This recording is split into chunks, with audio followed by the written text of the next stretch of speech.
KTO Radio présente À haute voix la lecture intégrale des œuvres spirituelles majeures.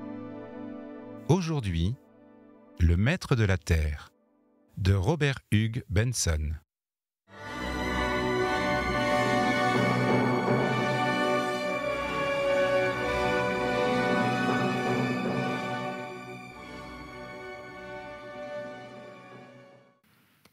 Et tous les chemins de la pensée du prêtre aboutissaient à la conclusion, aussi, que Jésus-Christ était l'incarnation de ce Dieu souverain, ayant prouvé sa divinité par sa mort, sa résurrection et la suite miraculeuse de son Église jusqu'à Jean, son dernier vicaire. Toutes ces choses étaient comme des vertèbres de l'univers, des faits supérieurs au doute, immuablement vrais. Si ces choses n'étaient pas vraies, c'est que rien, nulle part, n'était qu'un vain rêve. Des difficultés ? Oui, certes, il y en avait, et en très grand nombre. Ainsi, le jeune prêtre ne comprenait aucunement pourquoi Dieu avait fait le monde tel qu'il était, ni comment le pain était transsubstantié en corps vivant de Dieu. Mais ces choses étaient, tout simplement. Percy songeait au voyage qu'avait fait son esprit depuis le jour où, dans son ardeur juvénile, il avait cru que toute vérité divine pouvait être démontrée dans le domaine intellectuel. Maintenant, il avait appris, pour toujours, que le naturel en appelait au surnaturel, que la pauvre raison humaine, assurément, n'était pas en état de contredire les mystères de la religion, mais qu'elle ne pouvait les prouver adéquatement qu'en admettant, d'abord, la révélation comme un fait, c'est-à-dire en se plaçant à un point de vue où l'âme écoute docilement la foi et l'esprit divin. Jamais il ne s'était rendu compte de l'innombrable quantité des objections que pouvait faire naître le dogme chrétien, quand on le considérait du dehors, à la lumière d'une certaine critique nécessairement condamnée à n'en laisser voir qu'une apparence trompeuse. Et jamais, non plus, il n'avait mieux senti la profonde inanité, le néant éternel et fatal de ces objections. Ainsi, la fermeté de sa foi apparaissait-elle à Percy décidément assurée et inébranlable. En présence de la catastrophe qu'il prévoyait imminente, il songeait avec joie que, du moins, son âme serait à l'abri de la destruction. Mais sous cette certitude confiante de son cœur de croyant, il y avait sa curiosité d'homme, de témoin étonné du spectacle de la vie. Pourquoi ? Pourquoi tout cela était-il permis ? Comment était-il concevable que Dieu n'intervînt pas et que le Père des hommes autorisa la race tout entière de ses enfants à se soulever contre sa personne ? Que comptait-il faire ? Est-ce que ce silence continu ne se romprait jamais ? Est-ce que ces millions d'âmes de toutes les nations, qui naissaient et mouraient dans le blasphème, est-ce qu'elles n'étaient point, elles aussi, les agneaux de son troupeau ? À quoi donc était destinée l'Église catholique, si ce n'était pas à convertir le monde ? Et pourquoi, en ce cas, le Dieu Tout-Puissant avait-il permis à cette Église de se trouver réduite à une poignée de fidèles, tandis que, d'autre part, le monde trouvait sa paix en dehors d'elle et de lui ? En face de soi, Percy revoyait le monde, cette folie qui s'était emparée des peuples, les histoires étonnantes que le téléphone venait de lui apporter. À Paris, des hommes et des femmes, avec l'ivresse mystique des anciennes bacchantes, s'étaient percé le cœur publiquement sur la place de la Concorde, en criant à une foule non moins enthousiaste qu'ils avaient assez longtemps vécu et ne pouvaient point survivre aux délices de cette divinisation définitive de l'humanité. À Séville, dans un concert, une danseuse célèbre était morte de joie, au milieu d'une figure de ballet, en apprenant l'acceptation de Felsenbourg. Dans une vallée des Pyrénées, ce matin même, tous les catholiques avaient été crucifiés par les paysans que leur excès d'allégresse avait tout à coup rendus furieux. En Allemagne, 3 évêques avaient abjuré, et ceci, et cela, et 1000 horreurs qui s'étaient produites trop rapidement pour pouvoir être prévues ou arrêtées. Et Dieu continuant à ne faire aucun signe, à ne dire aucun mot. Il y eut un petit coup à la porte, et Percy, brusquement redressé, vit entrer de nouveau le vieux cardinal. Le vieillard paraissait horriblement usé. Ses yeux avaient une sorte d'éclat profond qui révélait de la fièvre. D'un petit geste, il invita Percy à s'asseoir, et lui-même s'assit dans un fauteuil, tremblant un peu et rassemblant ses pieds, bouclés d'argent, sous sa soutane noire aux boutons rouges. « Il faut que vous m'excusiez, mon enfant. Je suis anxieux pour la sécurité de l'évêque. Il devrait être ici à cette heure. » Il s'agissait de l'évêque de Southwark, qui avait quitté l'Angleterre dans la matinée de ce jour. Il avait bien promis de venir tout droit à Rome, Éminence. Oui, il devrait être ici depuis 23 heures. C'est bien minuit qui sonne, n'est-ce pas ? En effet, on entendait les tintements des horloges. Tout était très calme à présent. Dans la journée, l'air avait été vibrant de clameurs et de bruit. La foule des Romains s'était promenée par les rues, commentant la grande nouvelle. Et d'autre part, on disait que des bandes d'ouvriers des faubourgs avaient réussi à se glisser dans la ville en chantant des refrains anti-religieux. Mais de très bonne heure, les portes avaient été fermées. L'incident pouvait tout au plus inquiéter comme un indice de trouble à venir. Après quelques minutes de silence, le cardinal parut commencer à se remettre de son épuisement. « Vous paraissez fatigué, mon père, » dit-il à son jeune ami d'un ton affectueux. Percy sourit. « Et votre éminence ?» demanda-t-il. Ce fut au tour du vieillard de sourire. « Oh moi, dit-il, je n'en ai plus pour longtemps. Et ensuite, mon père, ce sera à vous de souffrir. » Percy sursauta vivement, épouvanté. « Mais oui, reprit le cardinal, la chose est déjà arrangée avec le Saint-Père. C'est vous qui me succéderez. Inutile d'en faire un secret. »« Éminence, » murmura Percy d'une voix implorante.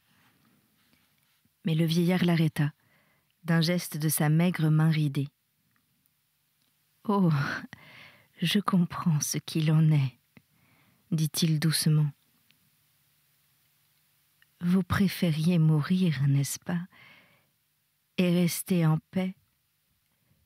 Il y en a bien d'autres, allez, qui désirent cela. Mais il faut que nous souffrions d'abord. Et pati et mori. Père Franklin, il faut accepter l'épreuve sans hésiter. »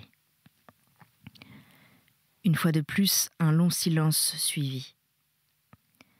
La nouvelle qui venait d'être révélée à Percy était trop imprévue et trop surprenante pour produire en lui autre chose que la sensation d'un choc douloureux. Jamais l'idée ne lui était venue que lui, un homme de moins de 40 ans, pût être considéré comme le successeur désigné de ce sage et patient vieux prélat.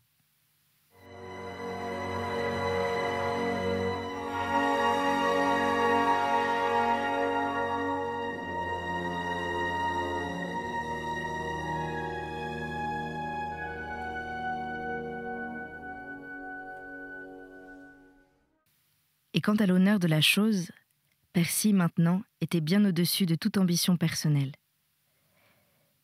Il n'apercevait devant lui qu'une seule perspective, un long et cruel voyage sur un chemin qui grimpait à pic et avec les épaules chargées d'un fardeau trop pesant pour elle. Cependant, il se rendit compte bientôt que le fait annoncé était inévitable. Cela devait être, et il n'avait rien à dire. Mais c'était comme si un abîme de plus s'était ouvert devant lui, et il en contemplait le fond avec une horreur muette, inexprimable. Le cardinal fut le premier à rompre le silence. « Père Franklin, dit-il, j'ai vu aujourd'hui un portrait de Felsenbourg. Savez-vous de qui j'ai cru d'abord que c'était l'image ?» Percy eut un sourire triste. « Mais oui, mon père, reprit le vieillard, j'ai pris ce portrait pour le vôtre. Et maintenant, que pensez-vous de cela ? » ?»« Je n'en pense rien et je n'y comprends rien, votre éminence. » « Eh bien, Mais il s'interrompit et, tout à coup, changea de sujet. « Il y a eu un assassinat dans la cité tout à l'heure, dit-il. Un catholique a poignardé un blasphémateur. » Percy, effrayé, releva les yeux. « Oui, et l'assassin n'a pas essayé de fuir, » poursuivit le vieillard. « Il est en prison. Et il sera exécuté. Le procès commencera ce matin même. C'est bien triste. Le premier meurtre depuis plus d'1 an. » L'ironie de la situation apparaissait clairement à Percy. Pendant que, immobile au fond du fauteuil, il recueillait le silence répandu dans la nuit étoilée. Il songeait à cette pauvre ville affectant que rien n'était changé, continuant à administrer ses procédés surannés de justice traditionnelle sous la risée du monde. Et là-bas, au dehors, sans cesse grandissaient et se concentraient les forces qui allaient mettre fin à ce pauvre jeu. Son enthousiasme de naguère semblait mort en lui. Il ne frémissait plus d'admiration à la pensée du splendide mépris des faits matériels qui, jusqu'alors, lui avaient semblé si beaux et si émouvants. Il avait l'impression d'un homme observant une mouche qui repose sur le cylindre d'une machine en mouvement. Un clin d'œil, et la roue énorme aura tourné, écrasant la petite vie de l'insecte. Et cependant, l'homme qui observe se sent hors d'état d'intervenir. Ainsi le surnaturel se montrait à Percy, vivant encore, et aussi parfait que jamais, mais réduit aux proportions d'un point minuscule, et des forces immenses étaient en mouvement. L'univers se soulevait, et Percy ne pouvait rien faire que regarder et trembler. Et pourtant, comme il se l'était dit encore tout à l'heure, il n'y avait pas une ombre sur sa foi. Il savait que la mouche, dans l'ordre de la vie, était plus grande que la gigantesque machine. Si bientôt elle se trouvait écrasée, ce n'est point sur elle que tomberait la souffrance suprême. Mais au-delà de cette certitude, tout était pour lui incertain et sombre. On entendit un bruit de pas, un petit coup sur la porte et un serviteur entra. « Sa grandeur est arrivée, Éminence, » dit-il.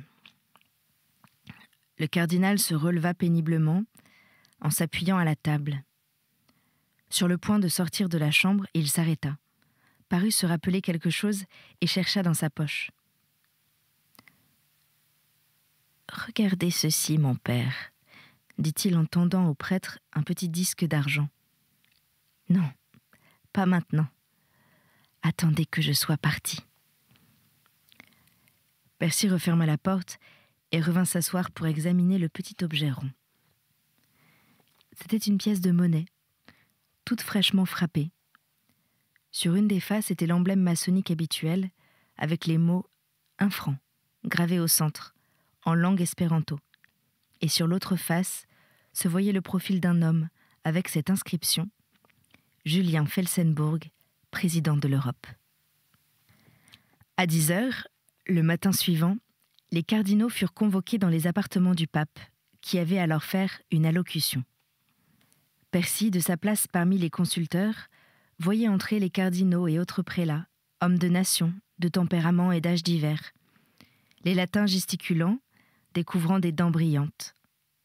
Les germains sérieux et recueillis, un vieux cardinal français appuyé sur sa canne et s'avança au bras du bénédictin anglais. La salle était une des grandes pièces, simples et nues, qui remplaçaient à présent les anciennes chambres du Vatican. Elle avait la forme d'une chapelle avec des rangées de sièges sur toute son étendue.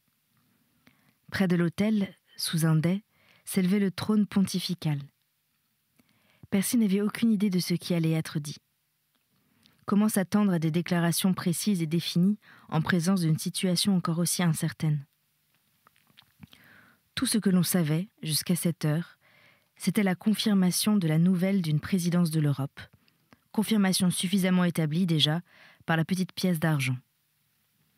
On disait aussi qu'il y avait eu de toutes parts une brusque poussée de persécution, aussitôt réprimée par les autorités locales. Et le bruit courait que Felsenburgh, dès ce jour, allait commencer sa tournée de capitale en capitale. On l'attendait à Turin pour la fin de la semaine. De tous les centres catholiques du monde, des messages affluaient, implorant des instructions. On y lisait que l'apostasie se soulevait comme un énorme flux de marée, que partout la persécution menaçait, que même des évêques commençaient à chanceler. Quant aux intentions du Saint-Père, tout était douteux. Ceux qui savaient ne disaient rien, et la seule chose qui se fût divulguée était que le pape avait passé toute la nuit en prière au tombeau de l'apôtre. Subitement, le murmure de la salle s'éteignit, et tous les regards se tournèrent vers un même point. Un instant après, Jean, pater patrum, était installé sur son trône. Au premier moment, Percy ne chercha pas même à comprendre.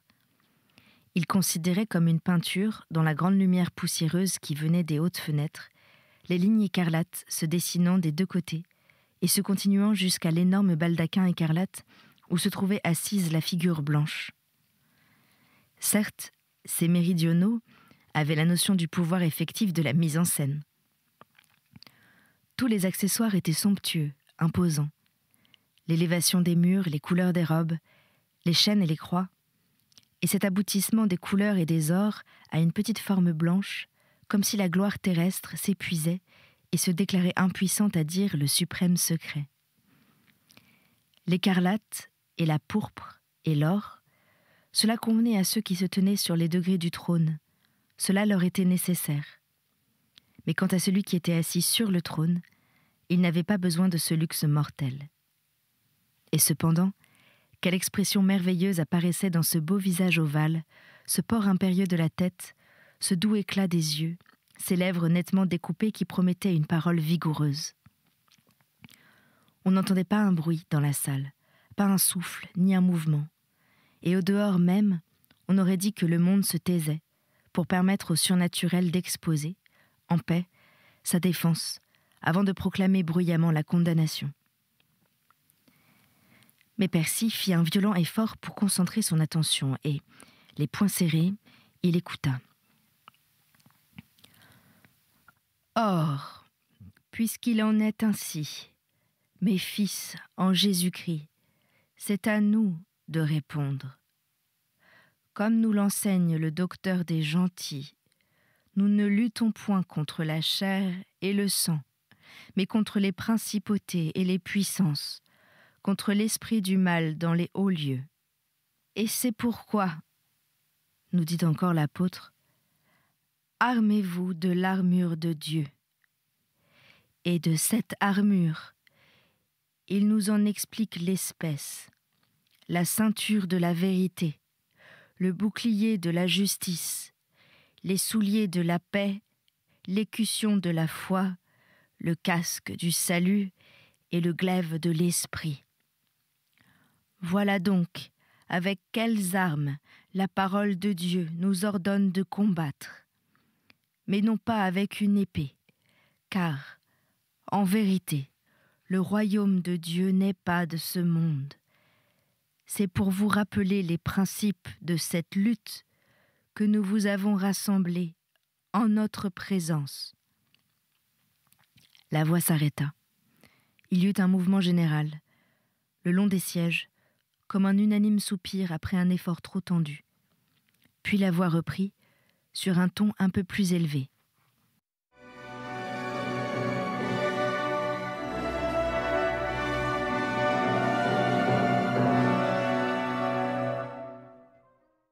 Il a toujours convenu à la sagesse de nos prédécesseurs, comme aussi il a toujours été leur devoir, tandis qu'ils gardaient le silence à certains moments, d'exprimer en toute liberté et à d'autres moments la parole entière de Dieu. De ce devoir, il ne faut pas que nous soyons, nous-mêmes, détournés par la notion de notre propre faiblesse et ignorance. Mais plutôt, il faut que nous ayons confiance que celui qui nous a placés sur ce trône daignera parler par notre bouche et faire servir nos paroles à sa gloire. En premier lieu donc, il est nécessaire que nous fassions connaître notre sentiment sur ce mouvement nouveau comme on l'appelle, qui a été inauguré de nos jours par les maîtres du monde. Certes, nous ne négligeons ni ne dédaignons les bénédictions de la paix et de l'union, mais nous ne pouvons pas non plus oublier que la présente apparition de ces choses sur la terre a été le fruit de maintes autres choses que nous avons condamnées. Et c'est cette apparence de paix qui a trompé maints hommes, les amenant à douter de la promesse du prince de la paix. Que c'est par lui seul que nous aurons accès au Père. Cette paix véritable qui doit être donnée ne concerne pas seulement les relations des hommes entre eux, mais aussi les relations des hommes avec leur Créateur. Et c'est sur ce point nécessaire que les efforts actuels du monde se trouvent avoir échoué. Et en vérité, il n'est pas étonnant que dans un monde qui a rejeté Dieu, ce sujet essentiel soit perdu de vue. Les hommes pervertis par des séducteurs ont pensé que l'unité des nations était le bien le plus précieux de cette vie, oubliant les paroles de notre Sauveur, qui a dit qu'il ne venait point pour apporter la paix, mais un glaive, et que ce n'était qu'à travers bien des tribulations que nous pourrions entrer au royaume de Dieu. Et d'abord, donc, il convient d'établir la paix de l'homme avec Dieu. Après quoi, l'unité de l'homme avec Dieu s'ensuivra. Cherchez d'abord le royaume de Dieu, nous dit Jésus-Christ, et alors toutes ces choses vous seront données par surcroît. En premier lieu donc, nous condamnons et anathémisons une fois de plus les opinions de ceux qui croient et qui enseignent le contraire de cela. Et nous renouvelons une fois de plus les condamnations prononcées par nous-mêmes ou nos prédécesseurs contre toute société, organisation ou communauté qui ont été formées pour établir l'unité sur d'autres fondements qu'un fondement divin. Et nous rappelons à nos enfants, à travers le monde entier, qu'il leur est défendu d'entrer dans une quelconque de ces associations, ou de l'aider, ou de l'approuver d'une manière quelconque. Percy s'agita sur son banc, avec une ombre d'impatience. Certes, la manière était superbe, tranquille et imposante, comme le courant d'un grand fleuve. Mais la matière, le fond, lui semblait un peu bien banal. Dans des circonstances comme celle-là, recommencer simplement l'ancienne réprobation de la franc-maçonnerie. En second lieu, poursuivit la ferme voix, nous désirons vous faire connaître nos intentions pour l'avenir. Et ici, nous allons avoir à aborder un terrain qui risque d'être considéré comme dangereux. De nouveau, un remuement sourd de toute la salle. Percy vit 3 ou 4 cardinaux se pencher en avant, la main en trompette contre l'oreille, pour mieux entendre. Évidemment, quelque chose d'important allait venir. Il y a bien des points, continua la haute voix, dont il n'est pas dans notre volonté de parler à cette heure, les uns étant secrets par leur nature propre, et les autres ayant à être traités dans d'autres occasions. Mais ce que nous disons ici, nous le disons au monde entier, parce que les assauts de nos ennemis sont à la fois publics et secrets. Telle aussi doit être notre défense. Voici donc quelles sont nos intentions. Le pape s'arrêta et leva une main jusqu'à sa poitrine et machinalement saisit la croix qui y était suspendue. L'armée du Christ, tout en étant une, consiste en maintes divisions dont chacune a sa fonction et son objet particulier. Dans les temps passés, Dieu a fait naître des compagnies de ses serviteurs afin de remplir telle ou telle tâche spéciale. Les fils de saint François afin de prêcher la pauvreté, les fils de saint Bernard afin d'unir le travail à la prière, pendant que de saintes femmes s'adonnaient à la même destination. La Société de Jésus pour l'éducation de la jeunesse et la conversion des païens. Et puis, pareillement encore, tous ces autres ordres religieux dont les noms sont connus à travers le monde. Chacune de ces compagnies a surgi à ce moment particulier où son intervention était nécessaire. Chacune a noblement répondu à sa vocation divine. Et chacune a eu aussi cette gloire de renoncer à tous les modes d'activité, même très bons en soi, qui pouvaient l'empêcher dans l'œuvre pour laquelle Dieu l'avait appelée, suivant en cela cette parole de notre Rédempteur. Toute branche qui porte du fruit, je l'émonde pour qu'elle puisse porter plus de fruits. Or, au moment où nous sommes, il apparaît à notre humilité que tous ces ordres existants, que nous louons et bénissons une fois de plus, ne sont point parfaitement appropriés, de par les conditions de leurs règles respectives, à s'acquitter de la grande tâche que requiert ce temps. Car notre lutte n'est point dirigée en particulier contre l'ignorance, que ce soit celle des païens à qui l'Évangile n'est pas encore arrivé, ou celle des hommes dont les pères l'ont rejeté. Notre lutte n'est point dirigée en particulier contre les décevantes richesses de ce monde, ni contre la fausse science, ni contre aucune de ces forteresses de l'infidélité contre lesquelles nous avons combattu dans le passé. Il semblerait plutôt que le temps est enfin venu, dont parlait l'apôtre, quand il disait que le grand jour ne viendrait pas avant que se produisît d'abord un grand reniement, et avant que se révélât cet homme du péché, ce fils de la perdition, qui s'opposerait et s'exalterait par-dessus tout ce qui est appelé Dieu. Ce n'est pas contre telle ou telle force particulière que nous avons à lutter, mais contre l'immensité désormais dévoilée de ce pouvoir dont le temps nous a été prédit et dont la destruction est éternellement préparée. C'était À haute voix, une émission de KTO Radio. Aujourd'hui, Le Maître de la Terre, de Robert Hugues Benson. Lecture, Anne-Céline Pellarini. Captation et réalisation, Alexis Duménil et Thibaut Dagalier. Une émission disponible en podcast sur ktoradio.com et sur l'application KTO Radio.